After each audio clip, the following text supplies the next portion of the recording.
My heart raced when I read the caption. There he was, as large as life, right in front of me. I wanted to reach into the photograph and touch the people within. I wanted to talk to them, to question them. This was evidence. This was evidence of the man, or the boy at least. Ernie Grimshaw was real. He was there right in front of me. A face, a family, a life. The picture seemed to say so much. A wrestling champ. He was fit and strong and sporty. He was loved and cared for. He was happy. This was 1939. He was only 10. At that point, did he cease to be the Ernie Grimshaw the village knew? How was he replaced by the man I'm about to see? Do I mention the picture to him? Would he know? Probably. I took a couple of photographs of the image on my smartphone and another couple on my digital camera. You can never have too many. All very good quality, as good as the original. I emailed them to myself to ensure I got enough copies just in case. After all, this was the best, if not only, evidence I had. Nobody in the bar seemed to notice me taking the pictures, or if they did, they didn't care. It was time to meet the other Ernie again. I shall update you when I get back to the hotel, Mr. Diary. Dictaphone and notebook and pen at the ready. God only knows where we'll go after this, but one thing for sure, we'll know beyond any doubt. Ernie Grimshaw has a history round here. 6:15 p.m. Back in the hotel. Back in my room. I am numb. I'm not going to write up tonight. I need to gather my thoughts. I need to listen again. Nearly 4 hours I was there. I could have stayed and listened for another 4. Bloody hell. What on earth is going on here? My mind is spinning right now. Where do I start? I don't feel like eating. I'm not tired. I'm craving a drink, but I need to keep a clear head. Coffee. Strong coffee will do for now. I need to listen again and take in what he told me. The dissection, the analysis, and the next step planning, they can start tomorrow. I'm going to sign off for today. I don't expect I will sleep very well tonight. I doubt he will either. Or maybe he will. Maybe that's just what he needed. I make no apologies for the tears, Miss Diary. God help him. And God, please help me. Good night. The 13th of February 2019, 7:30 a.m. Good morning, Mr. Diary.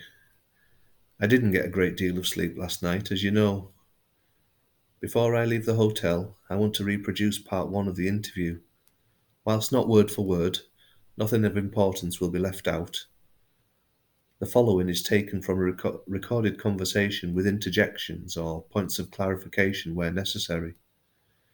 I have also made notes on points I need to follow up before I write to Mr. Green. I need to vacate the room at 11 a.m. and drive home, so I'll finish the rest later. To recap, I sat down to talk with an elderly gentleman I was first led to believe was Mr. Ernie Grimshaw of Greenbank Farm, Prospect, Cumbria. I since found out that this man was not Mr. Grimshaw. This meeting was arranged to clarify who he actually was, what his relationship was to Ernie and his family, and why he was living in his family home. I also needed to establish, if possible, what happened to the real Mr. Grimshaw and his parents, David and Mabel, and why this gentleman's real identity, along with the disappearance of Ernie, was not known by the wider and yet quite close-knit community. After exchanging pleasantries, conversation went as follows.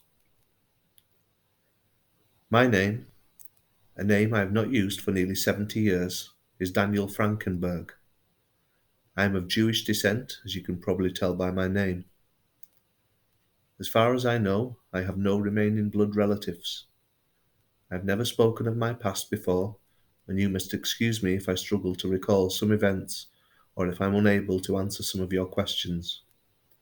I'm sure you have so many. I'm 91 years old.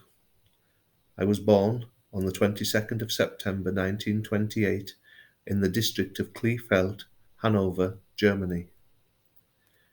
The Jewish community there was small, and as a family we mixed well with our German neighbours.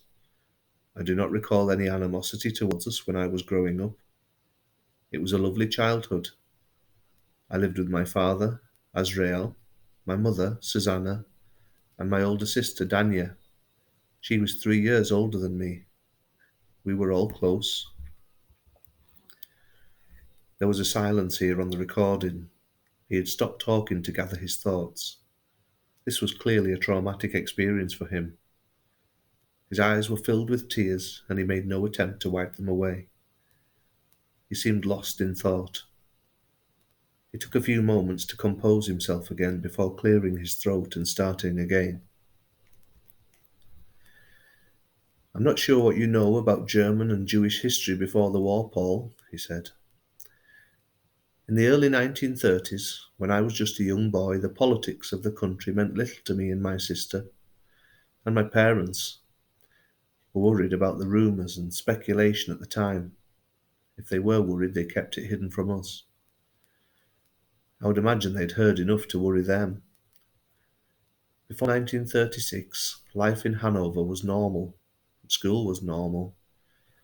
My father was a chemist, and my mother worked in a baker's shop near where we lived. The school my sister and I attended was relatively small. I think there was only a handful of children there from Jewish families, but we were not treated any differently to the others. I was 8 in 1936 and my sister 11. She was a very bright girl too, attractive. She could have been anything she wanted to be, bless her. She had the brains. I was more the sporty type. I loved playing football, but my real talent was as a sprinter. I was the fastest in the school by a long way. I could easily beat the boys much older than me when I was only 7 or 8, and the school even entered me in a regional competition against boys much older than me.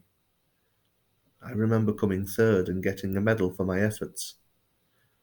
My parents were ever so proud of me. They were proud of us both. But it was around that time that little things started to change for us. At first, I didn't really notice or give it much thought. Along with another boy, my table was moved to the back of the class. I didn't ask why. We didn't question your teacher in those days. You just trusted them to do right by you. It was a week or so later that my sister told me that they had done the same to her. She was the only Jewish girl in that class, and she had to sit alone. Over the next few weeks, it became more obvious, even to a young, naive mind. I was, or should I say we, were being singled out.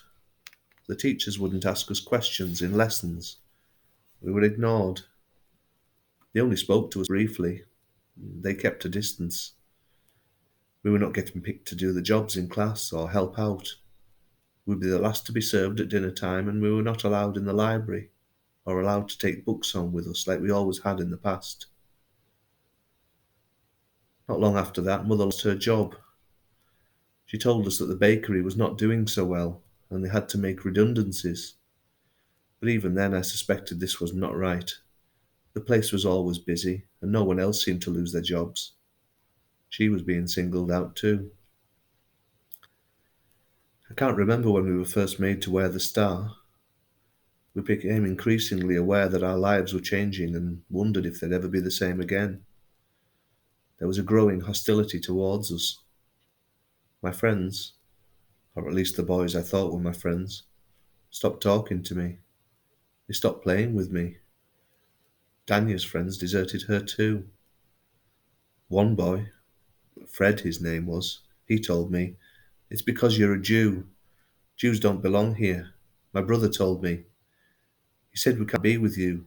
You're evil, you're dirty. That's why. My brother knows."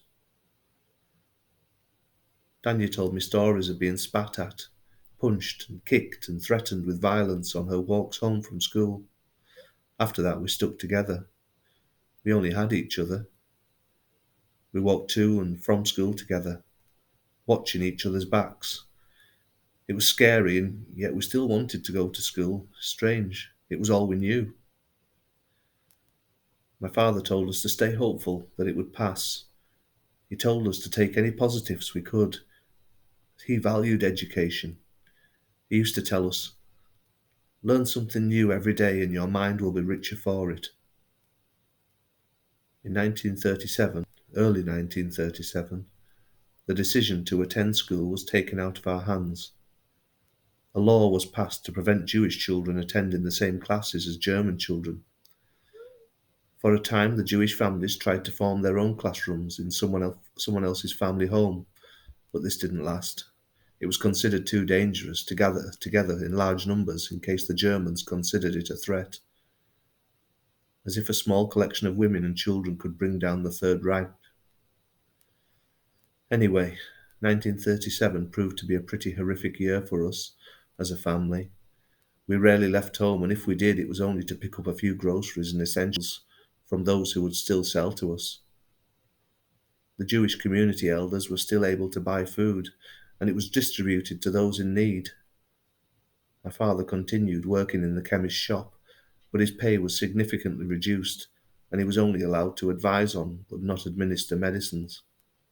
He had to wear the star too, and work out of the back room in the shop. He was not allowed to be out front for fear of losing the shop money. Nobody, it seemed, wanted to deal with the Jew, even though they had taken his advice and help for years.